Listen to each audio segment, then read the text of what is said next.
प्रभु यसू मसीह के मिठे और प्यारे नाम दे विच मैं तुहाडा सारिਆਂ ਦਾ स्वागत करदा। इन्हां दिनां दे विच वचन दे विचों असीं पहाड़ी उपदेश सिੱਖਦੇ पए हां, जो मत्ती दा 5वां चैप्टर 6वां और 7वां चैप्टर। इस दे विचों असीं प्रभु ने जिहड़ियां ब्लैसिंग्स दित्तियां कि ब्लैसड आर दोज, जिहड़ा हमेशा शुरू हुंदा और पंजाबी च है कि धन वो लोग हैं।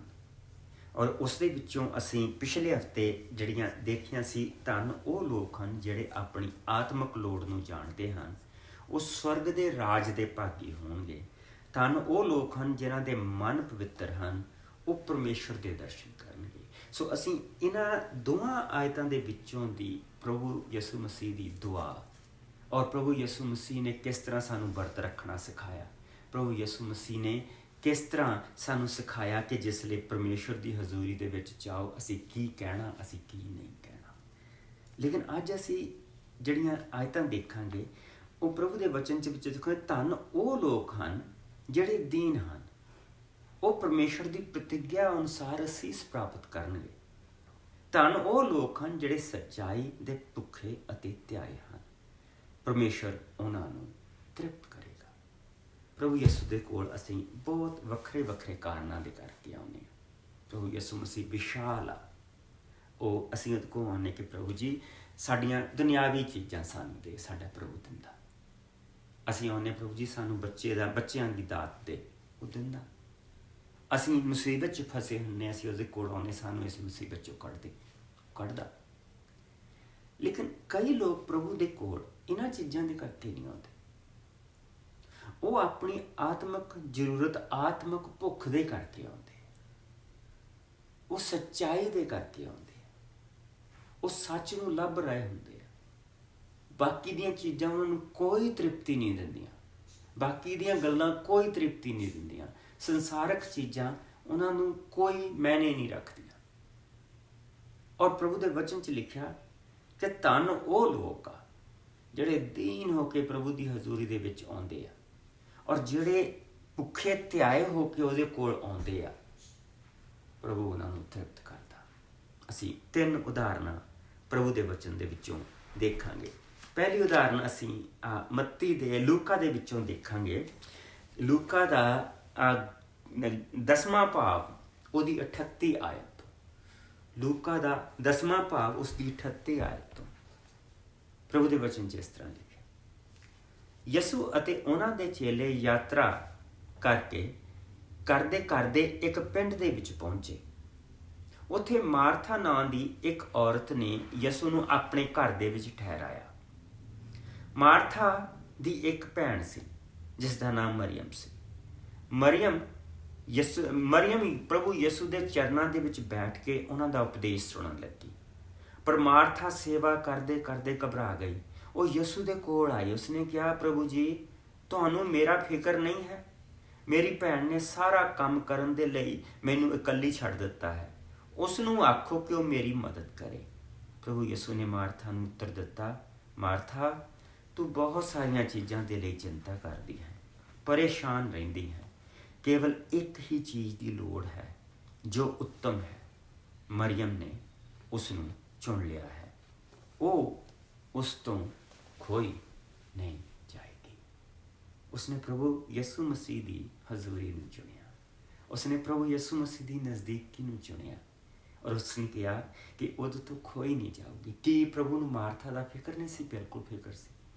प्रभु आप 12 चेले 13 जाने हो गए, फिर 3 जाने जे असीं कहीए 3 जाने उन्हां दे घर दे विच ऑलरेडी है, मरियम मार्था, सानूं पता उन्हां दा इक भरा भी 16 जाणियां दा वो खाना बनाउंदी पई है, 16 जाणियां दी टेक केयर करदी पई है। वो बाकी दे सारे प्रभु दे विच उहदे कोल बैठ के उपदेश सुणदे पए। पर प्रभु ने उसनूं जिस चीज़ दे लई कहा कि मरियम ने प्रभु की हजूरी चुनी, मरियम ने प्रभु की नज़दीकी चुनी, मरियम ने प्रभु का वचन चुनिया और उसनूं जिहड़ी ब्लैसिंग मिली आ वो सब तो अनोखी है कि तू बहुत सारियां चीज़ां का फिक्र करदी है मार्था, और केवल एक ही चीज़ की लोड़ है जिहड़ी मरियम ने चुन ली, मेरी नज़दीकी ਪ੍ਰਭੂ ਯਿਸੂ ਦੀ ਨਜ਼ਦੀਕੀ। ਔਰ ਉਸ ਤੋਂ ਸਾਨੂੰ ਪਤਾ ਲੱਗਦਾ ਕਿ ਪ੍ਰਭੂ ਯਿਸੂ ਨੇ ਜਿਹੜੀ ਚੀਜ਼ ਉਸ ਨੂੰ ਕਹੀ ਆ ਉਹ ਇਹ ਕਹੀ ਆ ਕਿ ਮਾਰਥਾ, ਅਸੀਂ ਥੋੜ੍ਹਾ ਵੀ ਖਾ ਸਕਦੇ ਹਾਂ ਇਹ ਦੁਨਿਆਵੀ ਖਾਣਾ, ਪਰ ਆਤਮਿਕ ਖਾਣਾ ਬਹੁਤ ਜ਼ਰੂਰੀ ਹੈ। ਆਤਮਿਕ ਖਾਣਾ ਬਹੁਤ ਜ਼ਰੂਰੀ ਹੈ। ਔਰ ਮਰੀਅਮ ਨੇ ਉਹ ਹਿੱਸਾ ਚੁਣ ਲਿਆ ਔਰ ਪ੍ਰਭੂ ਨੇ ਉਸ ਦੇ ਉੱਤੇ ਦਇਆ ਕਰਤੀ। ਔਰ ਉਸ ਤੋਂ ਬਾਅਦ ਅਸੀਂ ਜਿਸ ਵੇਲੇ ਯਹੂਨਾ ਦੇ 3 ਚੈਪਟਰ ਦੇ ਵਿੱਚ ਆਉਂਦੇ ਹਾਂ ਅਤੇ ਨਿਕੋਡੇਮਸ ਨਾਂ ਦਾ ਇੱਕ ਆਦਮੀ ਹੈ। ਔਰ ਪ੍ਰਭੂ ਦੇ ਵਚਨ ਦੇ ਵਿੱਚ ਲਿਖਿਆ ਕਿ ਪ੍ਰਭੂ ਯਿਸੂ ਮਸੀਹ ਜਿਸ ਵੇਲੇ 2 ਚੈਪਟਰ ਦੇ ਵਿੱਚ ਮੰਦਿਰ ਦੇ ਵਿੱਚ ਗਏ ਆ ਅਤੇ ਉਹਨਾਂ ਨੇ ਉੱਥੇ ਜਾ ਕੇ ਮੰਦਿਰ ਦੀ ਸਫਾਈ ਕੀਤੀ ਹੈ। ਮੰਦਿਰ ਦੇ ਵਿੱਚ ਬਹੁਤ ਸਾਰਿਆਂ ਲੋਕਾਂ ਨੇ ਉੱਥੇ ਤਰ੍ਹਾਂ ਤਰ੍ਹਾਂ ਦਾ ਬਿਜ਼ਨਸ ਚੱਲਦਾ ਪਿਆ। ਭੇਡਾਂ ਵਿਕਦੀਆਂ ਪਈਆਂ ਜਿਹੜੀਆਂ ਉੱਥੇ ਬਲੀ ਚੜ੍ਹਾਈਆਂ ਜਾਂਦੀਆਂ, ਉੱਥੇ ਕਬੂਤਰ ਵਿਕਦੇ ਪਏ ਆ, ਉੱਥੇ ਪੈਸਿਆਂ ਦਾ ਵਪਾਰ ਹੋ ਰਿਹਾ। ਮੰਦਿਰ ਦੇ ਸਿੱਕੇ ਜਿਹੜੇ ਹੈਗੇ ਲੋਕ ਆਪਣੀ ਜਿਸ ਦੇਸ਼ ਤੋਂ ਆਉਂਦੇ ਆ ਉਹ ਸਿੱਕੇ ਦਿੰਦੇ ਆ, ਮੰਦਿਰ ਦੇ ਸਿੱਕੇ ਲੈਂਦੇ ਆ, ਸਾਰਾ ਮੰਦਿਰ ਨੂੰ ਚੜ੍ਹਾਉਣ ਦੇ ਲਈ, ਚੜ੍ਹਾਵਾ ਚੜ੍ਹਾਉਣ ਦੇ ਲਈ ਉਹ ਬਿਜ਼ਨਸ ਚੱਲਦਾ ਪਿਆ। ਪ੍ਰਭੂ ਯਿਸੂ ਨੇ ਜਾ ਕੇ ਉਹ ਸਾਰੀ ਚੀਜ਼ ਨੂੰ ਸਾਫ਼ ਕੀਤਾ। ਔਰ ਜਿਹੜੇ ਉੱਥੇ ਲੋਕ ਖੜੇ ਸੀ ਉਹਨਾਂ ਦੇ ਵਿੱਚ ਨਿਕੋਡੇਮਸ ਨਾਂ ਦਾ ਇੱਕ ਆਦਮੀ ਸੀ ਜੋ ਸੈਨਹੇਡਰਨ ਦਾ ਮੈਂਬਰ ਸੀ, ਜੋ ਬਜ਼ੁਰਗਾਂ ਦਾ ਜੋ ਉਸ ਮੰਦਿਰ ਦੇ ਬਜ਼ੁਰਗਾਂ ਦਾ ਮੈਂਬਰ ਸੀ। ਨਿਕੋਡੇਮਸ ਨਾਂ ਦਾ ਵਚਨ ਦੇ ਵਿੱਚ ਇਸ ਤਰ੍ਹਾਂ ਦੱਸਿਆ ਕਿ ਨਿਕੋਡੇਮਸ ਨਾਂ ਦਾ ਇੱਕ ਆਦਮੀ ਸੀ ਜੋ ਯਹੂਦੀਆਂ ਦਾ ਨੇਤਾ ਸੀ। ਉਸ ਦਾ ਸੰਬੰਧ ਫਰੀਸੀ ਦਲ ਦੇ ਲੋਕਾਂ ਦੇ ਨਾਲ ਸੀ। ਉਹ ਇੱਕ ਰਾਤ ਨੂੰ ਯਿਸੂ ਦੇ ਕੋਲ ਆਇਆ। ਉਸਨੇ ਯਿਸੂ ਨੂੰ ਕਿਹਾ, ਗੁਰੂ ਜੀ, ਅਸੀਂ ਜਾਣਦੇ ਹਾਂ ਕਿ ਤੁਸੀਂ ਪਰਮੇਸ਼ਰ ਦੇ ਵੱਲੋਂ ਘੱਲੇ ਹੋਏ ਗੁਰੂ ਹੋ। ਕੋਈ ਆਦਮੀ ਇਹ ਮਹਾਨ ਚਿੰਨ੍ਹ ਨਹੀਂ ਦਿਖਾ ਸਕਦਾ ਜਿਹੜੇ ਤੁਸੀਂ ਦਿਖਾਉਂਦੇ ਹੋ ਜਦੋਂ ਤੱਕ ਕਿ ਪਰਮੇਸ਼ਰ ਉਸ ਦੇ ਨਾਲ ਨਾ ਹੋਵੇ। ਯਿਸੂ ਨੇ ਉਸ ਨੂੰ ਕਿਹਾ, ਮੈਂ ਤੈਨੂੰ ਸੱਚ ਸੱਚ ਦੱਸਦਾ ਹਾਂ, ਕੋਈ ਵੀ ਆਦਮੀ ਪਰਮੇਸ਼ਰ ਦੇ ਰਾਜ ਦੇ ਦਰਸ਼ਨ ਨਹੀਂ ਕਰ ਸਕਦਾ ਜਦੋਂ ਤੱਕ ਕਿ ਉਹ ਪਰਮੇਸ਼ਰ ਦੇ ਕੋਲੋਂ ਨਵਾਂ ਜੀਵਨ ਪ੍ਰਾਪਤ ਨਾ ਕਰੇ। ਡਰ ਵੀ ਹੈ ਇਸ ਨੂੰ, ਲੇਕਿਨ ਆਪਣੀ ਆਤਮਾ ਦਾ ਫਿਕਰ ਵੀ ਹੈ। ਆ ਜਿਹੜੀ ਆਤਮਾ ਅੰਦਰ ਬੈਠੀ ਆ ਉਸਦੇ, ਉਹ ਭੁੱਖੀ ਆ, ਉਹ ਪਿਆਸੀ ਆ, ਫਰੀਸੀ ਦਲ ਦਾ ਮੈਂਬਰ ਆ, ਉੱਥੇ ਬੈਠਾ। ਉਹ ਸਾਰੀਆਂ ਜਿਹੜੀਆਂ ਉਹਨਾਂ ਦੀਆਂ ਸਿੱਖਿਆਵਾਂ ਆ ਉਹਦੇ ਮਨ ਨੂੰ ਭਰਦੀਆਂ ਨਹੀਂ ਪਈਆਂ, ਉਹਨੂੰ ਤਸੱਲੀ ਨਹੀਂ ਦਿੰਦੀਆਂ ਪਈਆਂ। ਸੋ ਉਹ ਪ੍ਰਭੂ ਯਿਸੂ ਮਸੀਹ ਦੇ ਕੋਲ ਰਾਤ ਦੇ ਵੇਲੇ ਆਇਆ ਔਰ ਰਾਤ ਦੇ ਵੇਲੇ ਆ ਕੇ ਜਿਹੜੀ ਉਸਨੇ ਗੱਲ ਪੁੱਛਣੀ ਸੀ ਉਹ ਹਾਲੇ ਤੱਕ ਉੱਥੇ ਪਹੁੰਚਾ ਵੀ ਨਹੀਂ ਸੀਗਾ ਕਿ ਪ੍ਰਭੂ ਨੇ ਉਸਦੀ ਭੁੱਖ ਅਤੇ ਉਸਦੀ ਪਿਆਸ ਨੂੰ ਦੇਖ ਕੇ ਉਹ ਵਚਨ ਦੇ ਹਿੱਸੇ ਉਸ ਨੂੰ ਦਿੱਤੇ ਜਿਹੜੇ ਅੱਜ ਅਸੀਂ ਜਿਸ ਲਈ ਕਿਸੇ ਨੂੰ ਗੁੱਡ ਨਿਊਜ਼ ਸੁਣਾਉਣ ਜਾਂਦੇ ਹਾਂ। ਅੱਜ ਜੇ ਕਿਸੇ ਨੂੰ ਅਸੀਂ ਪ੍ਰਭੂ ਯਿਸੂ ਮਸੀਹ ਦਾ ਕਲਾਮ ਸੁਣਾਉਣ ਜਾਂਦੇ ਹਾਂ ਤਾਂ ਅਸੀਂ ਇਹਨਾਂ ਹਿੱਸਿਆਂ ਨੂੰ ਵਰਤਦੇ ਹਾਂ। ਪ੍ਰਭੂ ਯਿਸੂ ਨੇ ਉਸ ਨੂੰ ਕਿਹਾ, ਮੈਂ ਤੈਨੂੰ ਸੱਚ ਸੱਚ ਕਹਿੰਦਾ ਹਾਂ ਕਿ ਕੋਈ ਆਦਮੀ ਪਰਮੇਸ਼ਰ ਦੇ ਰਾਜ ਦੇ ਦਰਸ਼ਨ ਨਹੀਂ ਕਰ ਸਕਦਾ ਜਦ ਤੱਕ ਕਿ ਪਰਮੇਸ਼ਰ ਦੇ ਕੋਲੋਂ ਨਵਾਂ ਜੀਵਨ ਪ੍ਰਾਪਤ ਨਾ ਕਰੇ। ਨਿਕੋਡੇਮਸ ਨੇ ਪੁੱਛਿਆ, ਇੱਕ ਆਦਮੀ ਜਦੋਂ ਬੁੱਢਾ ਹੋ ਗਿਆ ਉਹ ਕਿਸ ਤਰ੍ਹਾਂ ਜਨਮ ਲੈ ਸਕਦਾ ਹੈ? ਕੀ ਉਹ ਹੋ ਸਕਦਾ ਕਿ ਦੂਜੀ ਵਾਰ ਮਾਂ ਦੀ ਕੁੱਖ ਦੇ ਵਿੱਚ ਜਾਵੇ ਅਤੇ ਫਿਰ ਜਨਮ ਲਏ? ਯਿਸੂ ਨੇ ਉੱਤਰ ਦਿੱਤਾ, ਨਿਸੰਦੇਹ ਮੈਂ ਤੈਨੂੰ ਕਹਿੰਦਾ ਹਾਂ, ਜਦੋਂ ਤੱਕ ਕਿ ਕੋਈ ਆਦਮੀ ਪਾਣੀ ਅਤੇ ਪਵਿੱਤਰ ਆਤਮਾ ਦੇ ਦੁਆਰਾ ਨਾ ਜਨਮੇ ਉਹ ਪਰਮੇਸ਼ਰ ਦੇ ਰਾਜ ਦੇ ਵਿੱਚ ਪ੍ਰਵੇਸ਼ ਨਹੀਂ ਕਰ ਸਕਦਾ। ਕਿਉਂਕਿ ਜੋ ਸਰੀਰ ਤੋਂ ਜਨਮ ਲੈਂਦਾ ਹੈ ਉਹ ਸਰੀਰ ਹੈ, ਜੋ ਆਤਮਾ ਤੋਂ ਜਨਮ ਲੈਂਦਾ ਹੈ ਉਹ ਆਤਮਾ ਹੈ।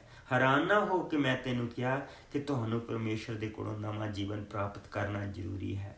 ਹਵਾ ਚੱਲਦੀ ਹੈ ਜਿਸ ਪਾਸੇ ਨੂੰ ਇਸਦਾ ਜੀਅ ਕਰਦਾ ਹੈ, ਤੂੰ ਕੇਵਲ ਉਸਦੀ ਆਵਾਜ਼ ਹੀ ਸੁਣਦਾ ਹੈ ਪਰ ਇਹ ਨਹੀਂ ਜਾਣਦਾ ਕਿ ਉਹ ਕਿੱਧਰੋਂ ਆਉਂਦੀ ਹੈ ਤੇ ਕਿੱਧਰ ਨੂੰ ਜਾਂਦੀ ਹੈ। ਇਹੋ ਹੀ ਹਾਲ ਉਸ ਆਦਮੀ ਦਾ ਹੈ ਜੋ ਪਵਿੱਤਰ ਆਤਮਾ ਤੋਂ ਜਨਮਿਆ। ਨਿਕੋਦੇਮਸ ਨੇ ਪੁੱਛਿਆ, ਇਹ ਸਭ ਕਿਸ ਤਰ੍ਹਾਂ ਹੋ ਸਕਦਾ ਹੈ?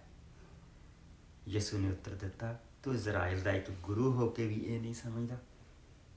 ਮੈਂ ਤੈਨੂੰ ਪੂਰੇ ਵਿਸ਼ਵਾਸ ਦੇ ਨਾਲ ਕਹਿੰਦਾ ਹਾਂ, ਅਸੀਂ ਜੋ ਜਾਣਦੇ ਹਾਂ ਉਹੀ ਕਹਿੰਦੇ ਹਾਂ ਅਤੇ ਜੋ ਅਸੀਂ ਦੇਖਿਆ ਹੈ ਉਸ ਦੀ ਗਵਾਹੀ ਦਿੰਦੇ ਹਾਂ, ਪਰ ਤੁਹਾਡੇ ਵਿੱਚੋਂ ਕੋਈ ਵੀ ਸਾਡੀ ਗਵਾਹੀ ਨੂੰ ਸਵੀਕਾਰ ਨਹੀਂ ਕਰਦਾ। ਜਦੋਂ ਕਿ ਮੈਂ ਤੁਹਾਡੇ ਨਾਲ ਇਸ ਸੰਸਾਰ ਦੀਆਂ ਗੱਲਾਂ ਕੀਤੀਆਂ ਹਨ ਤਾਂ ਤੁਸੀਂ ਇਹਨਾਂ ਤੇ ਵਿਸ਼ਵਾਸ ਨਹੀਂ ਕਰ ਰਹੇ ਹੋ, ਪਰ ਜੇਕਰ ਮੈਂ ਸਵਰਗ ਦੀਆਂ ਗੱਲਾਂ ਕਰਾਂਗਾ ਤੇ ਤੁਸੀਂ ਕਿਸ ਤਰ੍ਹਾਂ ਵਿਸ਼ਵਾਸ ਕਰੋਗੇ।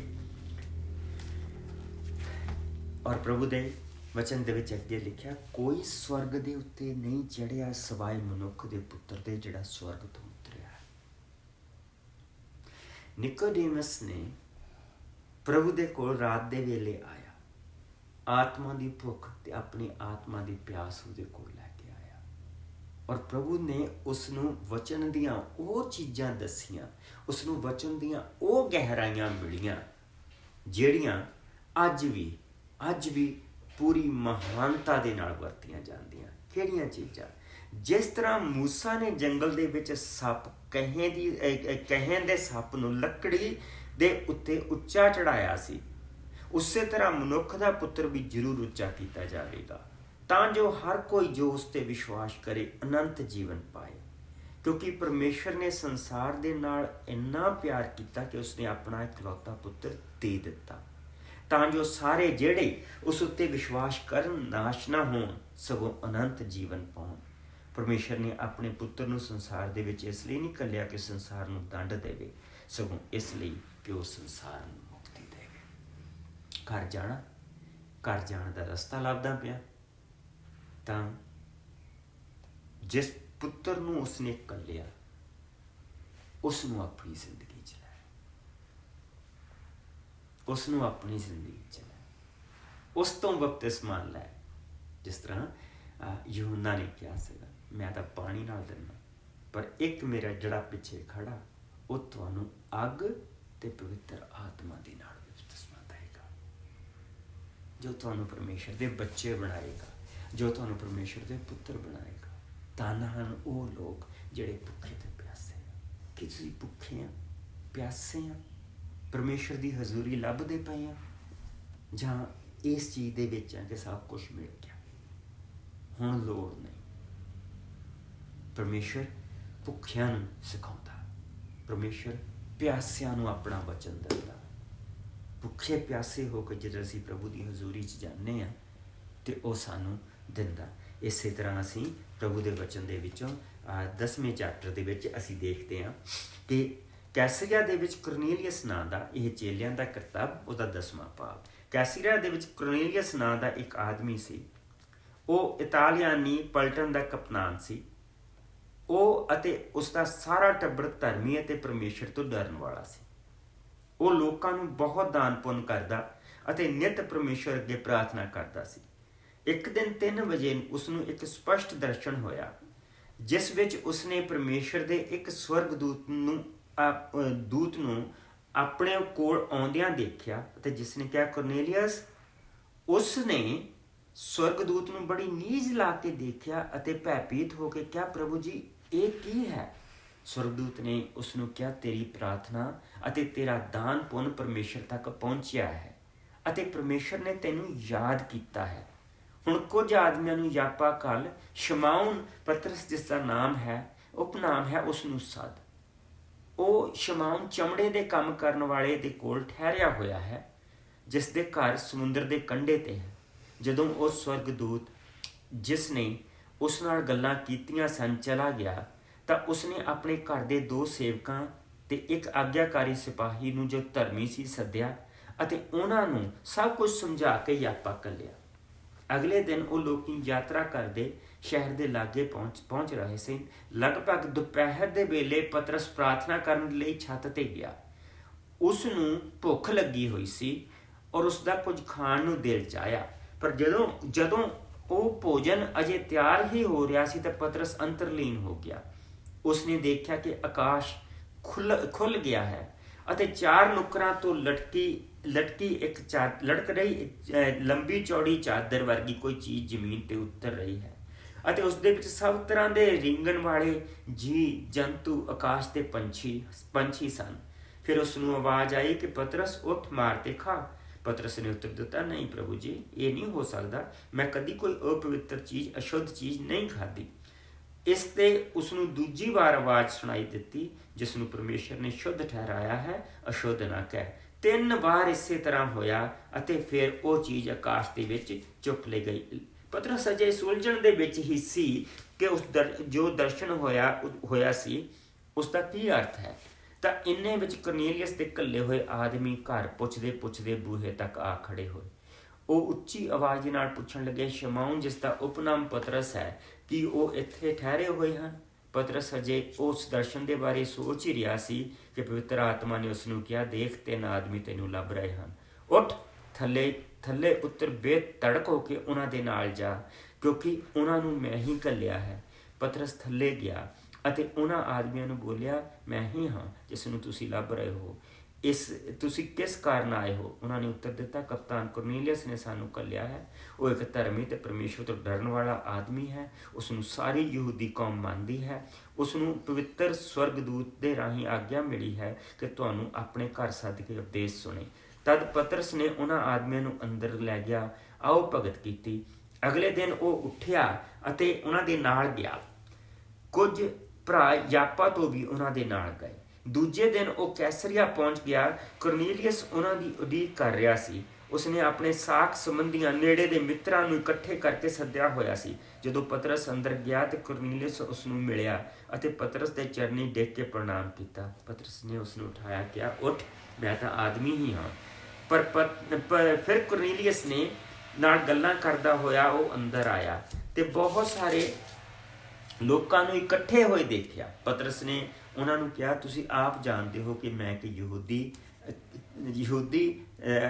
ਹਾਂ। ਕਿਸੇ ਗੈਰ ਜਾਤੀ ਦੇ ਆਦਮੀ ਦੇ ਨਾਲ ਮਿਲਣਾ ਜਾਂ ਘਰ ਜਾਣਾ ਮਨ੍ਹਾ ਹੈ, ਪਰ ਪਰਮੇਸ਼ਰ ਨੇ ਮੇਰੇ ਤੇ ਪ੍ਰਗਟ ਕੀਤਾ ਹੈ ਕਿ ਕਿਸੇ ਆਦਮੀ ਨੂੰ ਅਪਵਿੱਤਰ ਜਾਂ ਅਸ਼ੁੱਧ ਨਾ ਮੰਨ। ਇਸ ਲਈ ਜਦੋਂ ਮੈਨੂੰ ਦੱਸਿਆ ਗਿਆ ਤਾਂ ਮੈਂ ਬੇਧੜਕ ਹੋ ਕੇ ਆ ਗਿਆ। ਹੁਣ ਮੈਨੂੰ ਦੱਸੋ ਕਿ ਤੁਸੀਂ ਮੈਨੂੰ ਕਿਉਂ ਸੱਦਿਆ? ਕੁਰਨੀਲੀਅਸ ਨੇ ਉੱਤਰ ਦਿੱਤਾ, 4 ਦਿਨ ਹੋਏ ਜਦੋਂ ਮੈਂ ਇਸ ਸਮੇਂ ਘਰ ਦੀ ਛੱਤ ਦੇ ਉੱਤੇ ਕੋਈ 3 ਵਜੇ ਪ੍ਰਾਰਥਨਾ ਕਰ ਰਿਹਾ ਸਾਂ ਤਾਂ ਚਮਕੀਲੇ ਕੱਪੜੇ ਪਾਏ ਹੋਏ ਇੱਕ ਆਦਮੀ ਆ ਕੇ ਮੇਰੇ ਕੋਲ ਖਲੋ ਗਿਆ ਅਤੇ ਉਸਨੇ ਕਿਹਾ, ਕੁਰਨੀਲੀਅਸ, ਤੇਰੀ ਪ੍ਰਾਰਥਨਾ ਸੁਣ ਲਈ ਗਈ ਹੈ। ਤੇਰੇ ਦਾਨ ਪੁੰਨ ਨੂੰ ਉਸਨੇ ਯਾਦ ਕੀਤਾ ਹੈ। ਇਸ ਲਈ ਯਾਪਾ ਘੱਲ ਕੇ ਸ਼ਮਾਉਨ ਉਪਨਾਮ ਪਤਰਸ ਹੈ ਸੱਦ ਲਿਆ। ਉਹ ਸਮੁੰਦਰ ਕੰਢੇ ਚਮੜੇ ਦੇ ਕੰਮ ਕਰਨ ਵਾਲੇ ਦੇ ਕੋਲ ਠਹਿਰਿਆ ਹੋਇਆ ਹੈ। ਬਸ ਮੈਂ ਉਸੇ ਵੇਲੇ ਤੁਹਾਡੇ ਕੋਲ ਆਦਮੀ ਘੱਲੇ। ਤੁਸੀਂ ਬੜੀ ਕਿਰਪਾ ਕੀਤੀ ਕਿ ਤੁਸੀਂ ਆ ਗਏ। ਹੁਣ ਅਸੀਂ ਸਾਰੇ ਪਰਮੇਸ਼ਰ ਦੇ ਸਾਹਮਣੇ ਹਾਜ਼ਰ ਹਾਂ। ਜੋ ਕੁਝ ਪਰਮੇਸ਼ਰ ਨੇ ਤੁਹਾਨੂੰ ਕਿਹਾ ਹੈ ਉਸ ਨੂੰ ਸੁਣੀ। ਮੈਂ ਸਾਰੀ ਸਟੋਰੀ ਪਤਾ ਕਿਉਂ ਪੜ੍ਹੀ ਹੈ? ਮੈਂ ਇਸ ਕਰਕੇ ਸਾਰੀ ਸਟੋਰੀ ਪੜ੍ਹੀ ਹੈ ਕਿ 2 ਭੁੱਖੇ ਆਦਮੀ ਆ, 2 ਤਿਹਾਈ ਆਦਮੀ ਆ, ਦੋਨੋਂ ਦੁਆ ਕਰਦੇ ਪਏ, ਦੋਨੋਂ ਪਰਮੇਸ਼ਰ ਦੀ ਹਜ਼ੂਰੀ 'ਚ ਬੈਠੇ। ਕੁਰਨੀਲੀਅਸ, ਉਸ ਨੂੰ ਸੱਚੇ ਪਰਮੇਸ਼ਰ ਦੇ ਬਾਰੇ ਨਹੀਂ ਪਤਾ, ਉਸ ਨੂੰ ਯਿਸੂ ਮਸੀਹ ਬਾਰੇ ਨਹੀਂ ਪਤਾ, ਉਸ ਨੂੰ ਯਾਹਵੇ ਦੇ ਬਾਰੇ ਨਹੀਂ ਪਤਾ, ਲੇਕਿਨ ਉਹ ਜਿੱਦਾਂ ਵਿਚਾਰੇ ਨੂੰ ਹੈਗਾ ਆਪਣੇ ਭੁੱਖਾ ਪਿਆਸਾ ਪ੍ਰਭੂ ਦੀ ਹਜ਼ੂਰੀ 'ਚ ਬੈਠਾ ਆ। ਭੁੱਖਾ ਪਿਆਸਾ ਉਸ ਨੂੰ ਜਿੰਨਾ ਕੁ ਆਉਂਦਾ ਕਿ ਬਈ ਗਰੀਬਾਂ ਨੂੰ ਦਾਨ ਕਰਨਾ ਚਾਹੀਦਾ, ਲੋਕਾਂ ਦੀ ਭਲਾਈ ਕਰਨੀ ਚਾਹੀਦੀ ਆ, ਭਲੇ ਕੰਮ ਕਰਨੇ ਚਾਹੀਦੇ, ਉਹ ਕਰ ਰਿਹਾ। ਔਰ ਪ੍ਰਭੂ ਨੇ ਉਸ ਦੀ ਦੁਆ ਨੂੰ ਸੁਣ ਲਿਆ। ਭੁੱਖਾ ਪਿਆਸਾ ਬੰਦਾ ਚਾਹੇ ਕਿਸੇ ਵੀ ਕੌਮ ਦੇ ਵਿੱਚ ਬੈਠਾ ਹੋਵੇ, ਪ੍ਰਭੂ ਉਸ ਦੀ ਆਵਾਜ਼ ਨੂੰ, ਉਸ ਦੀ ਦੁਆ ਨੂੰ ਜ਼ਰੂਰ ਸੁਣਦਾ ਔਰ ਕਿਸੇ ਨਾ ਕਿਸੇ ਨੂੰ ਘੱਲ ਕੇ ਉਸ ਨੂੰ ਮੁਕਤੀ ਦਾ ਦਾਨ ਜ਼ਰੂਰ ਦਿੰਦਾ। ਸਵਾਲ ਇਹ ਨਹੀਂ ਕਿ ਤੁਸੀਂ ਕਿੰਨੇ ਆਪਣੇ ਧਰਮ ਦੇ ਬਾਰੇ ਜਾਣਦੇ ਹੋ, ਸਵਾਲ ਇਹ ਆ ਕਿ ਧਰਮ ਨੂੰ ਕਰ ਕਿੰਨਾ ਰਹੇ, ਪੜ੍ਹ ਨਹੀਂ ਰਹੇ, ਕਰ ਕਿੰਨਾ ਰਹੇ। ਔਰ ਬਹੁਤ ਫਰਕ ਆ ਉਸ ਚੀਜ਼ ਦੇ ਵਿੱਚ, ਪੜ੍ਹਨ 'ਚ ਔਰ ਕਰਨ 'ਚ ਬਹੁਤ ਫਰਕ। ਉਸ ਵਿਚਾਰੇ ਨੂੰ ਜਿੰਨਾ ਧਰਮ ਦੱਸਿਆ ਗਿਆ ਸੀ, ਕੁਰਨੀਲੀਅਸ ਉਸ ਧਰਮ ਨੂੰ ਕਰਦਾ ਪਿਆ ਸੀ। ਔਰ ਉਸ ਧਰਮ ਨੂੰ ਜਿਸ ਲਈ ਉਹ ਕਰਦਾ ਪਿਆ ਸੀ ਤਾਂ ਸਵਰਗ ਤੋਂ ਉਸ ਦੀ ਆਵਾਜ਼ ਸੁਣੀ ਗਈ, ਧੰਨ ਉਹ ਲੋਕ ਜਿਹੜੇ ਭੁੱਖੇ ਤੇ ਪਿਆਸੇ ਆ, ਤ੍ਰਿਪਤ ਕੀਤੇ ਜਾਣਗੇ।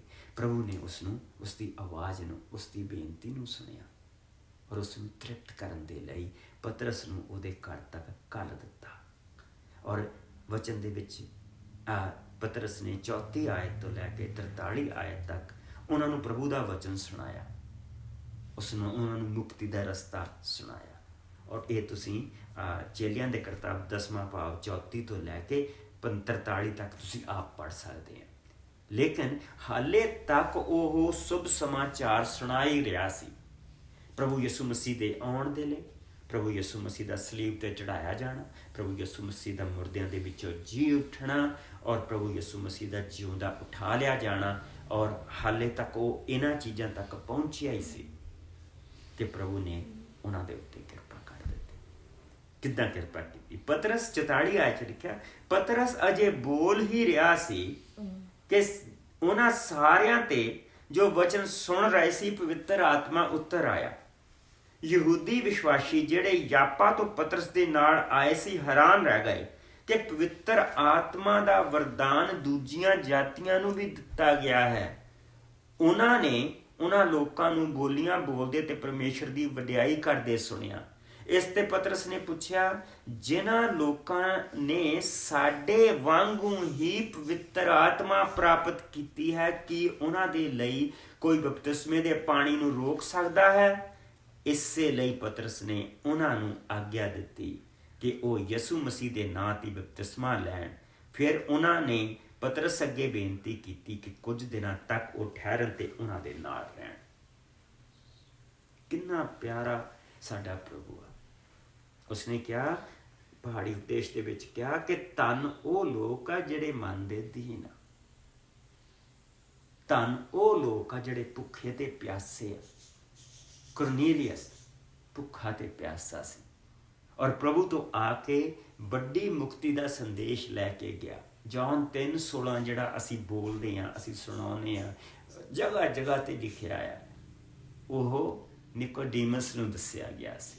ਧੰਨ ਉਹ ਇਨਸਾਨ ਆ ਜਿਹੜਾ ਭੁੱਖਾ ਤੇ ਪਿਆਸਾ, ਪ੍ਰਭੂ ਉਸ ਨੂੰ ਰਜਾਉਂਦਾ। ਮਰੀਅਮ ਪ੍ਰਭੂ ਦੇ ਚਰਨਾਂ ਦੇ ਵਿੱਚ ਬੈਠੀ ਹੋਆ, ਉਹਨਾਂ ਦਾ ਉਪਦੇਸ਼ ਸੁਣਦੀ ਪਈ ਆ। ਮਾਰਥਾ ਆਈ ਆ, ਪ੍ਰਭੂ ਜੀ ਇਸ ਨੂੰ ਕਹੋ ਕੰਮ ਕਰੇ।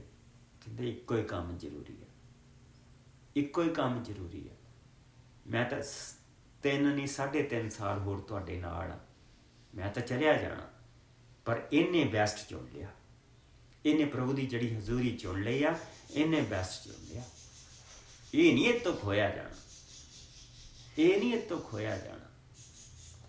ਔਰ ਉਸ ਤੋਂ ਬਾਅਦ ਕੁਰਨੀਲੀਅਸ ਪ੍ਰਭੂ ਦੇ ਭੁੱਖਾ ਤੇ ਪਿਆਸਾ ਔਰ ਪ੍ਰਭੂ ਦੇ ਹਜ਼ੂਰੀ ਦੇ ਵਿੱਚ 3 ਵਜੇ ਦੁਆ ਕਰਦਾ ਪਿਆ, ਦੁਪਹਿਰ ਸ਼ਾਮ ਦੇ 3 ਵਜੇ ਦੁਆ ਕਰ ਰਿਹਾ, ਜਿੱਦਾਂ ਵਿਚਾਰੇ ਨੂੰ ਆਉਂਦੀ, ਜਿਹਨੂੰ ਵੀ ਕਰਨੀ ਆਉਂਦੀ। ਔਰ ਪ੍ਰਭੂ ਨੇ ਆਪਣਾ ਫਰਿਸ਼ਤਾ ਕਰ ਲਿਆ ਔਰ ਉਹਨੂੰ ਉਹਦੇ ਘਰ ਸੱਚੇ ਪ੍ਰਭੂ ਯਿਸੂ ਮਸੀਹ ਦਾ ਸ਼ਬਦ ਕਿਹਾ। ਔਰ ਪ੍ਰਭੂ ਯਿਸੂ ਮਸੀਹ ਦਾ ਉਸਨੇ ਸ਼ਬਦ ਨੂੰ ਸਵੀਕਾਰ ਕੀਤਾ। ਇਕੱਲਾ ਉਹਨੇ ਨਹੀਂ, ਉਹਦੇ ਸਾਰੇ ਰਿਸ਼ਤੇਦਾਰਾਂ ਨੇ ਪ੍ਰਭੂ ਨੂੰ ਆਪਣੀ ਜ਼ਿੰਦਗੀ ਦੇ ਵਿੱਚ ਲਿਆ। ਦੂਜੀਆਂ ਕੌਮਾਂ ਦੇ ਲੋਕਾਂ ਤੱਕ ਪ੍ਰਭੂ ਦਾ ਵਚਨ ਪਹੁੰਚਣਾ ਸ਼ੁਰੂ ਹੋ ਗਿਆ। ਅਸੀਂ ਕਹਿੰਦੇ ਨਾ ਵੀ ਗੋਰਿਆਂ ਨੂੰ ਪ੍ਰਭੂ ਯਿਸੂ ਮਸੀਹ ਨੇ, ਗੋਰੇ ਯਿਸੂ ਮਸੀਹ ਨੂੰ ਬਹੁਤ ਮੰਨਦੇ, ਇੱਥੋਂ ਗੋਰਿਆਂ ਦੇ ਘਰਾਂ ਦੇ ਵਿੱਚ ਪ੍ਰਭੂ ਯਿਸੂ ਮਸੀਹ ਦਾ ਵਚਨ ਗਿਆ। ਟੱਬਰਾਂ ਦੇ ਟੱਬਰ ਬਚਣੇ ਸ਼ੁਰੂ ਹੋ ਗਏ। ਕੀ ਤੁਸੀਂ ਭੁੱਖੇ ਤੇ ਪਿਆਸੇ ਆ? ਉਹਦੇ ਸ਼ਬਦ ਦੇ ਭੁੱਖੇ ਪਿਆਸੇ ਆ? ਕਿ ਇਸ ਭੁੱਖ ਪਿਆਸ ਦੇ ਨਾਲ ਤੁਸੀਂ ਉਹਦੇ ਕੋਲ ਆਉਨੇ ਆ? ਇਹ ਸਭ ਤੋਂ ਉੱਤਮ ਚੀਜ਼ ਆ ਜੇ ਤੁਸੀਂ ਚੁਣ ਲਓ, ਜੇ ਮੈਂ ਚੁਣ ਲਵਾਂ, ਇਹ ਸਭ ਤੋਂ ਉੱਤਮ ਚੀਜ਼ ਆ। ਇਹ ਨਹੀਂ ਕਿਸੇ ਤੋਂ ਖੋਈ ਜਾਏਗੀ, ਇਹ ਪ੍ਰਭੂ ਦੀ ਕਿਸੇ ਤੋਂ ਨਹੀਂ ਖੋਈ ਜਾਏਗੀ। ਇਹ ਉਹ ਚੀਜ਼ ਆ ਜਿਹੜੀ ਨਾਲ ਜਾਏਗੀ। ਇਹ ਉਹ ਆ ਜਿਸ ਦੇ ਨਾਲ ਜ਼ਿੰਦਗੀਆਂ ਬਚਣਗੀਆਂ, ਤੁਹਾਡੀ ਆਪਣੀ ਜ਼ਿੰਦਗੀ ਔਰ ਜ਼ਿੰਦਗੀਆਂ ਬਚਣਗੀਆਂ। ਪ੍ਰਭੂ ਦਾ ਸ਼ੁਕਰ ਕਿ ਜਿਹੜੇ ਵਚਨ ਉਹ ਕਹਿੰਦਾ, ਉਹਨਾਂ ਵਚਨਾਂ ਦੇ ਵਿੱਚ ਬੜੀਆਂ ਗਹਿਰੀਆਂ ਸੱਚਾਈਆਂ ਅਸੀਂ ਅੱਜ ਉਹ ਸੱਚਾਈ ਮਰੀਅਮ ਦੀ ਜ਼ਿੰਦਗੀ 'ਚ ਪੂਰੀ ਹੁੰਦੀ ਦੇਖੀ। ਅਸੀਂ ਉਹ ਸੱਚਾਈ ਨਿਕੋਡੀਮਸ ਦੀ ਜ਼ਿੰਦਗੀ 'ਚ ਪੂਰੀ ਹੁੰਦੀ ਦੇਖੀ।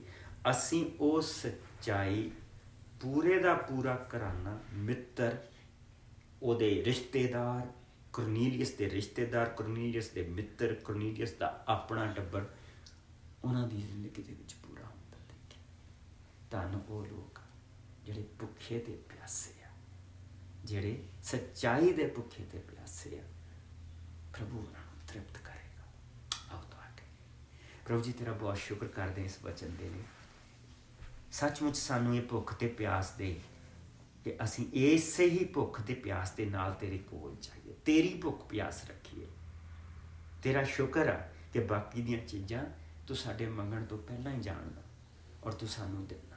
और मंगे ते भी देना, इसके लिए भी तेरा शुक्र। पर प्रभु जी ये प्यारी भुख ते प्यास जो असी इन्हां दी जिंदगी दे विच देखी, जो असी प्रभु जी मरियम दी जिंदगी दे विच देखी, निकोडेमस दी जिंदगी देखी, कुरनेलियस दी जिंदगी देखी, ये प्यारी भुख और प्यास सानू सब नूं दे। मसीह यसू दे मिठे और प्यारे नाम च